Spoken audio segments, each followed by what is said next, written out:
I am here with Chris McCann, the CEO of 1-800-Flowers.com. Thank you so much for joining us today. Thank you for having me. All right, so there's a pretty obvious place to start here today, especially with the way the stock market's moving. What's your take on this downward, momentum we've been seeing these past couple of days? We're down about 560 points in the Dow right now. As a publicly traded company, how does that affect your day-to-day? It doesn't really affect my day-to-day. I think the markets are going to move, and we don't really influence the markets one way or another. So what we do really is just focus on our business, focus on taking care of our customers. We have an important holiday coming up, Valentine's Day, and that's what we're focused on, helping our customers deliver smiles. Okay. So, speaking of Valentine's Day, I'm sure this is a big week for you. Yeah? It is. Okay. It is. It's a big week. People think it's probably our busiest holiday. It's really the second busiest floral holiday, Mother's Day being a little bit bigger, and then actually our third busiest holiday, because the Christmas holiday season is actually our busiest because we move so much into the gourmet food gifting with brands like Harry and David and Cheryl's Cookies and many others. Okay. So are you anticipating any big trends for this Valentine's Day? Are we still sending a lot of roses? What's the next big thing? Love is always going to mean roses. But we do see different changes. So for example, this product here is a beautiful Forever Yours Rose Medley. And it starts to bring in the purples and the ultraviolets. Picking up on the trend this year, the color is ultraviolet, color of the year. Mm-hmm. So when you see things like that, people are looking for more colors and more varieties. But of course, when you really want to send something that really special to someone, it's red roses. Right. So do you ever find that people are maybe buying more bouquets or more arrangements when there's a market downturn like this? Anybody sad want to cheer up a trader with a bouquet? We've been very fortunate in our business that we don't really participate in the real highs of an economy. We also don't participate in the real lows. People still need to express themselves. They need to express their love for an anniversary, a birthday, whatever it might be. Flowers is a perfect product for that. So are some of our gourmet food gifts. So I don't think we're going to swing with a daily basis on the market. It's the occasion that drives it. Okay. So, we've had a couple really strong months with an uptick in consumer spending. Have you noticed that affects your business, that people have more disposable income for gifting? Sure, certainly. I think the economy overall is showing very good signs. So that's why I'm not too concerned about a blip in the market. But I think as we've seen, consumer confidence had risen for a while, but spending had not taken place right behind it, had not followed suit. I think we're seeing that follow suit now, really coming out of the Christmas holiday season and continuing. So that, coupled with the tailwind we have this year of it moving from a Tuesday to a Wednesday, which is an even better day placement, we're looking forward to a very strong holiday. So why is a weekday a better placement for you, for Valentine's? Weekday is better because when it's on a weekend, people have so many more options. They're out to dinner, things like that. You could go shopping during the day. But when it's on a weekday, and especially people want those flowers delivered to the workplace. We call that creating office envy. and to make sure that you're creating that office envy appropriate for your loved one, we urge you, please deliver early. Don't wait and have the delivery made on Wednesday the 14th. Send them on Monday the 12th. And a great little tip is to write on the card message, I couldn't wait until the 14th to say I love you. That's pretty good. It works every time. You have to make sure all of our readers remember that one. So, you said that you have a huge portfolio of products now. It's not just flowers that you're working in. How has that kind of affected your business? It's been great for us. So what we've done over the years is really stayed close to our customers and said, well, why are you sending flowers? Why are you coming to us? And they tell us that flowers will satisfy, on average, 1 to 3 of their ship-to gift occasions per year. But they probably have an average of 14 to 16. And when we would ask, well, what are the other products? Invariably, it was the gourmet food category. So we followed the customer into that category.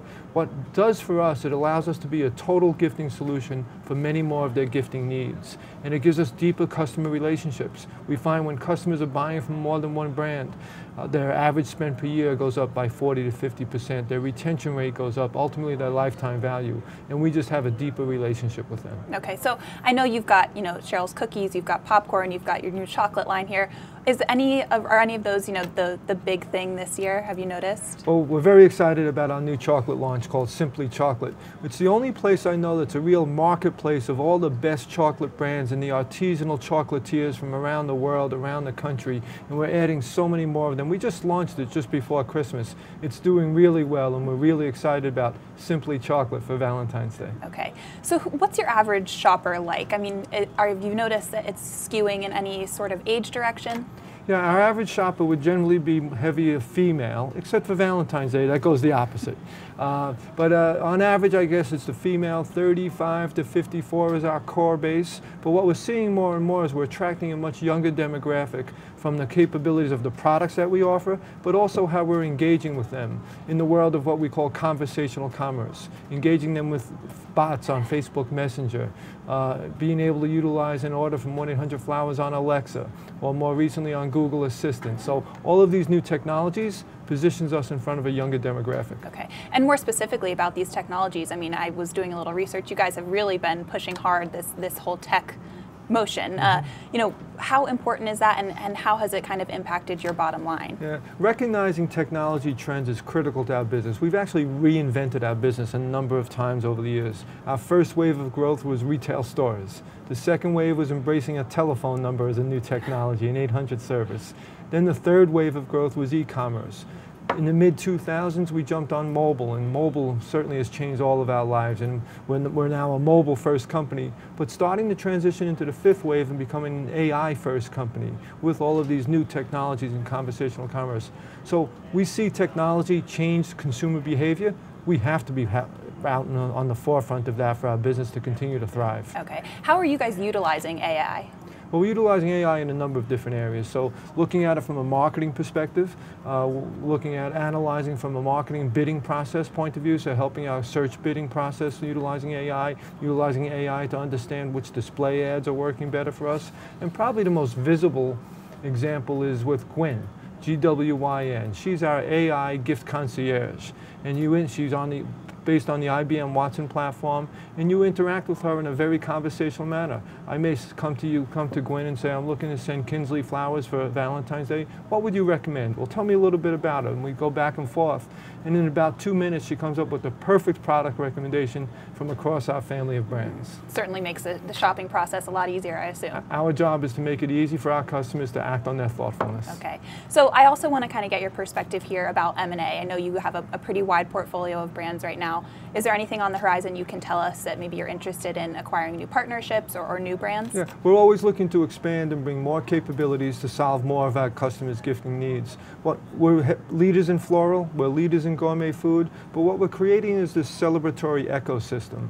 And the more we can add under that celebrations umbrella, the more we can solve our customers' needs. Okay. So what's the most popular thing you guys are selling right now? Is it more the flowers or is it more the food items? Well, overall, our business is 57% driven by our gourmet food. At Valentine's Day, it's going to be flowers. Right, okay. What are you most excited about moving into the rest of this year? I'm excited about a lot. I'm really excited about the things we're doing on the new technology to take our company to the forefront of a new emerging frontier, the world of conversational commerce. It's just a tremendous opportunity for us to engage with a younger demographic customer, build more relationships with our existing customers, deeper relationships. It really is transforming our business. All right. Thank you so much for joining us today. I really appreciate it. Thank you for having me, Kinsley. Happy Valentine's Day. Happy Valentine's Day.